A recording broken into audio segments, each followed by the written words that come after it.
Whoa, it's been an eventful time for the Mkhonto Wesizwe party. A day of reckoning, a time of justice. First of all, Floyd Shivambu demoted, you'll see.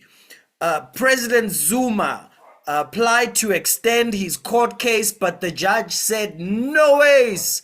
And therefore, the court case continues. And impeached Judge Hlophe also just lost a case to try and get on the JSC in Parliament. Now, stay until the end for my biblical reaction, because we'll drop a little nugget so that we have a video that many will see and we will have a prosperous South Africa. So let's go to John Hlophe, who's just lost his case that the DA put in against him. Let's hear. That was the spokesperson of the Democratic Alliance, Karabo Kakao. We now speak to MK Party spokesperson, Nhlamulo Ndlela. Nhlamulo, good evening to you and thank you so much for your time. You heard what Karabo said, a victory for the people of South Africa. Your reaction? No, I think that comment, quite honestly, it's an insult to the people that voted for President Zuma, firstly, to be in Parliament, but also from Mkhonto Wesizwe to be in Parliament. The will of the people is what should be resonating in terms of the decisions that are taken by Parliament. Parliament draws its powers and privileges from the Constitution. As a member of Parliament, you are not in any way limited in terms of which committee you can preside in or participate in. In this case, what we're finding is the DA, a racist organization that should have actually been the forefront of actually impeaching the president, is now wanting to use what is irrelevant in this case because Dr. Hlophe is legible and in actual fact more qualified than anyone else to sit in that JSC to preside over interviews. Remember, when you preside over these interviews, you don't appoint the judges, and this is where they're missing it. It is the president who appoints. Now, for the DA to create an impression as though Dr. Hlophe, on the basis of morality and not within law, and for courts in this case, to then come with a judgment based on morality, that in of itself is concerning, because what this means now is that we now have judicial sovereignty. That is why Mkhonto Wesizwe, we are pushing that this country needs parliamentary sovereignty where the will of the people must resonate with the decisions that are taken in courts. Remember, judges are not lawmakers. We are the lawmakers in Parliament. Judges are just mere interpreters of the law. But what we're finding is that the judicial system is now overreaching and now wanting to change the laws in Parliament. So therefore, this to South Africans must be a clear demonstration that we need to have parliamentary sovereignty, because this so-called constitutional framework, in the light of what is supposedly a democracy, which is not reflected in terms of the decisions that are taken in these courts and in Parliament, clearly is very concerning and should,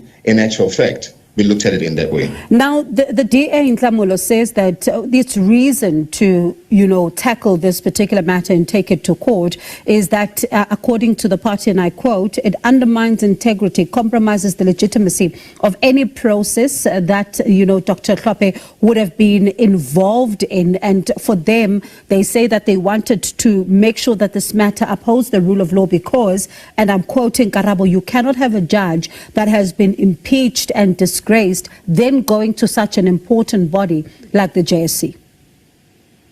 I mean, it is a disgrace that they, as the DA, would go into a coalition with a president that ought to be impeached off the back of a Phala scandal, having been found off the back of Section 89 of a report, that this man has got a case to be answered. And then they go into bed with that kind of a person.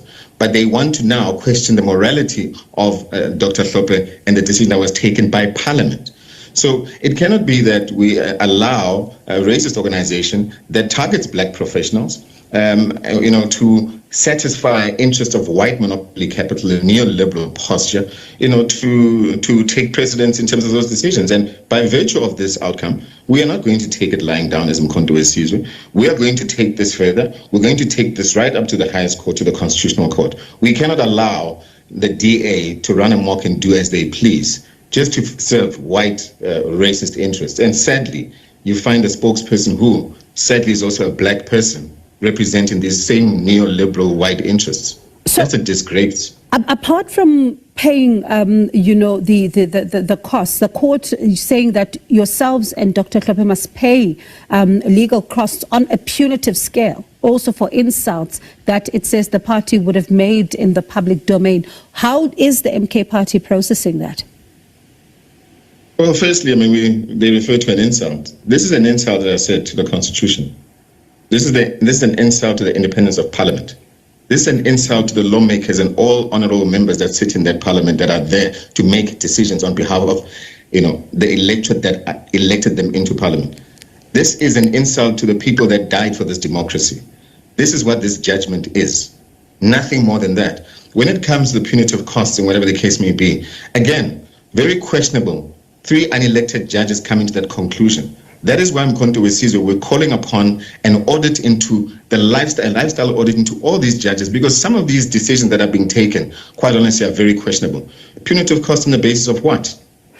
This is an issue that it was concluded by way of a vote in Parliament, as per the parliamentary rules, powers, and privileges drawn from the Constitution.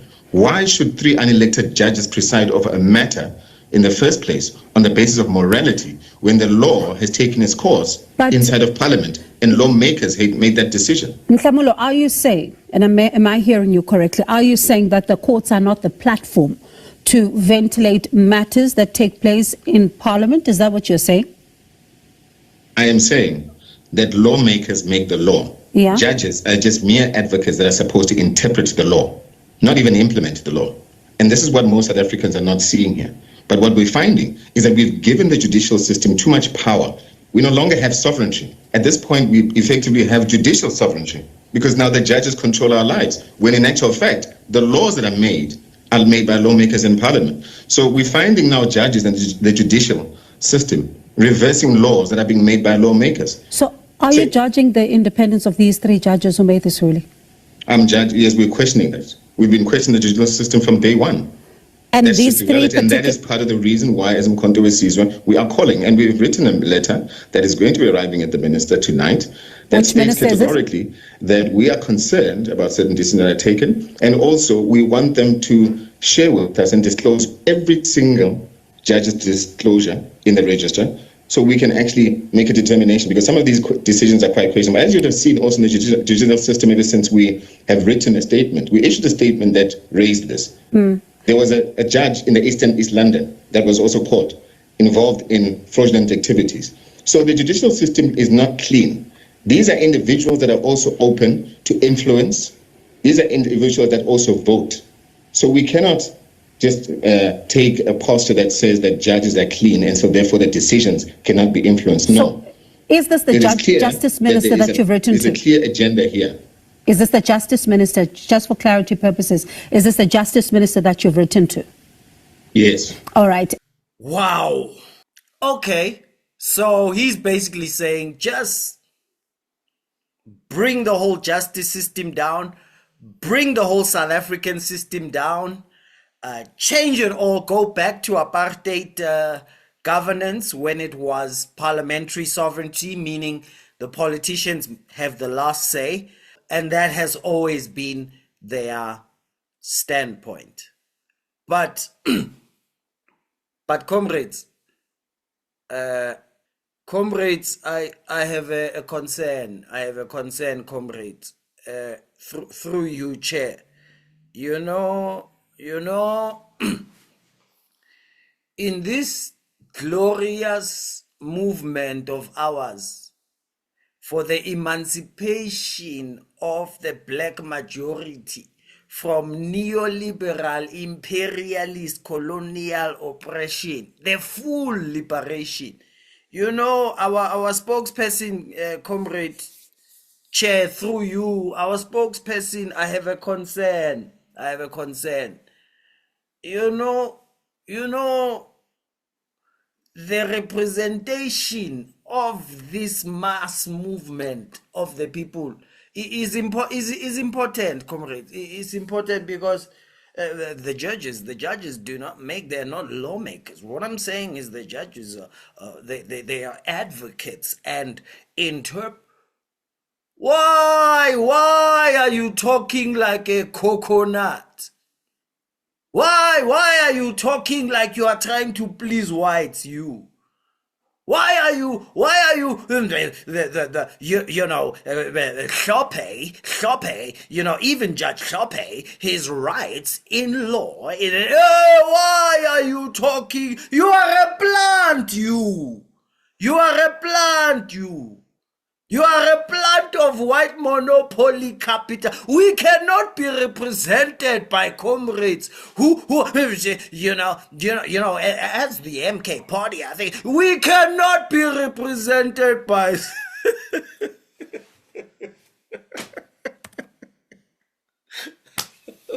So while George Hlophe, lost. While George Hlophe lost his case, Floyd Shivambu was demoted from Secretary General down to being deployed, as they put it, to being deployed to Parliament. We had the opportunity as the SAPC to sit down with Floyd Shivambu, who was the Secretary General then, and asked this question. And we were quite convinced that South Africans wanted a clear answer, because to visit someone who escaped from law in South Africa and is wanted, and you are a leader of the official opposition. Remember, the MK is the third biggest party, but because of the dynamics of the GNU, it carries the title of being the official opposition. So which means, as an official of that party, whatever you do, it's scrutinized. And also, is it aligned with what the party stands for? And is it what perhaps the country expects of him or of the party? So clearly, there was a miscalculation there. But I think besides what is perhaps being spoken about in public, so it is possible that maybe some of the members of the party may have somehow been taken into confidence, but clearly the backlash perhaps was a bit too much. And in fact, I think he did say at some point that his whereabouts were widely known within the party itself.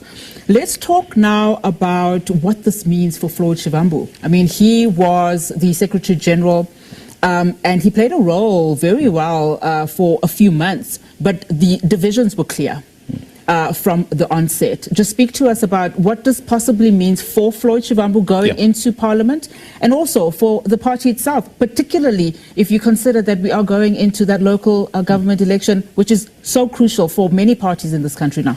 Yeah. And I think the position of Secretary General of MK, I don't know, should I say, is a poison chalice, because we have had so many Secretary General. Yeah, I think he's the third. So, and clearly that position, it's going to be interesting to see who's going to occupy it. But perhaps a bit of credit, he did appear to have stabilized the party in terms of setting up the structures, and I think that role, and I think you could hear even from the speech or the statement somehow acknowledging that he did somehow help in stabilizing the party in terms of putting together the structures. But the fact that from day one, when he was in that position, there were people opposed to him. So that told you that, his work was cut out for him. So clearly, perhaps he could have acted better. For those who don't know, Prophet Shepherd Bushiri skipped the border as a fugitive, leaving behind cases in South Africa. And then Floyd went across to Malawi to visit him. And that was all over the news, and that was the reason given for his demotion. Besides that, Zuma's daughter had been swearing at him on Twitter a couple of months ago, but he's gone. But now remember how he left the EFF. He backstabbed Julius Malema in order to go to the MK. And when it happened, all the black zombies said, no, this is a strategy for black unity. Black people unite for our liberation. Well, so then the media had an opportunity to ask Julius Malema what he thinks now that his ex-deputy president has now been demoted from SG, which is a CEO position, to someone in parliament. Black unity is what the EFF stands for. And the EFF has always said black people must unite. It is disingenuous to form another party and say you are calling for black unity. Once you form a party, you are already dividing people.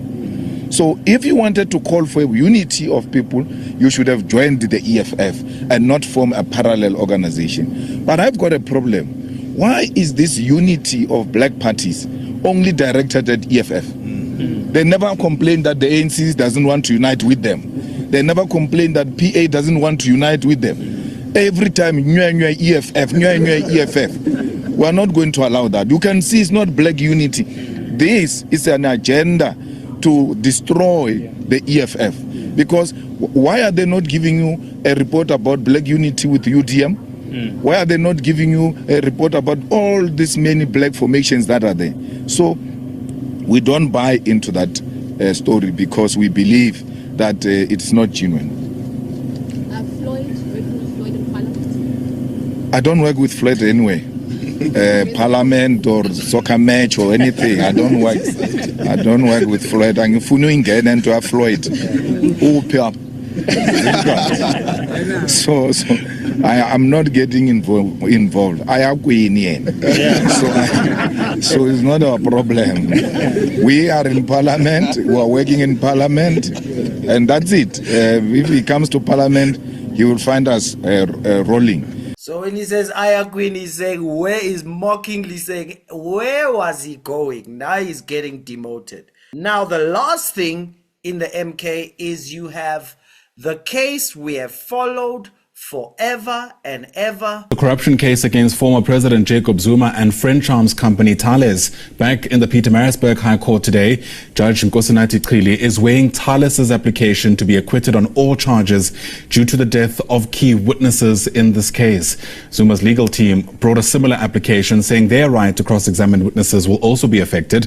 The former president and Thales are facing a raft of charges including fraud and money laundering from South Africa's multi-billion rand arms deal dating back to the late 1990s. That is the argument that Thales has brought before the Pietermaritzburg High Court, basically say that they will be unable to proceed with this matter. It would not be fair to them because of these two key witnesses having passed away. In the argument brought forward by Advocate Dalimpofu on behalf of Zuma was the fact that in particular Mr. Thetard's evidence would be crucial on that infamous encrypted fax, and of course we note that that infamous encrypted fax related to the agreement having been written down in terms of what Jacob Zuma, and of course this was done through his financial advisor, then Shabir Sheikh, who we know was found guilty and sentenced for the fraud and corruption, of course, relating to this matter. And that encrypted fact detailed the agreement between the French arms company Thales and Jacob Zuma. If it does go in Thales's favor, it would be interesting to see what that would mean for Jacob Zuma. Of course, they are now hoping, piggybanking on that case, and with the hope that if indeed it does go in favor of Thales, then it could mean that former President Jacob Zuma might be off the hook. Well, wait no more. The judgment did come out. High Court dismisses Zuma and Thales' application. Arms deal case to proceed. Can you believe how long we have been following this case? So this delaying tactic didn't work, and we all know very well how good Mr. Zuma is at delaying. Number two, I don't know why black people still fall for black politicians just because your skin looks the same. You assume when they talk black unity, it has anything to do with you. These are just tricks of black politicians. If you're a black politician, go for it. Be a comrade. There's money to be made. If you are not a politician, stop falling for this black unity, that. Look at black unity and how much it's fighting right now, because it's never been about you. It's about them getting far in your name. So this is my biblical reaction. In Matthew 24, we hear that when lawlessness multiplies, love will grow cold. The MK has got to be the most lawless organization ever. They want to break down the whole legal edifice. They go on about Roman Dutch law. They want the Constitution scrapped. They want, and here's the thing, the people who are saying must all be scrapped are in trouble with it. Who goes to a prison and then gets advice from prisoners about whether the state should be punishing people or not? Who goes to a guy who just got arrested yesterday and then he becomes the analyst to tell you how we need to change the police system? How do you go to a guy who just is in the middle of a lawsuit and he's the one that says, I think we must cancel judges? Of course you would think we must cancel the Constitution, judges, Roman Dutch law. Every single person in the MK is in trouble with the law. So the MK is literally a way to see if we can cancel our personal troubles by canceling the law and see if we can undermine judges. Lawless, lawless, lawless. It can only lead to destruction. No man can serve two masters, because either he's going to love the one or hate the other. He's going to respect the one and disrespect the other. You cannot serve both God and Karl Marx. So let's make history together. Cheers.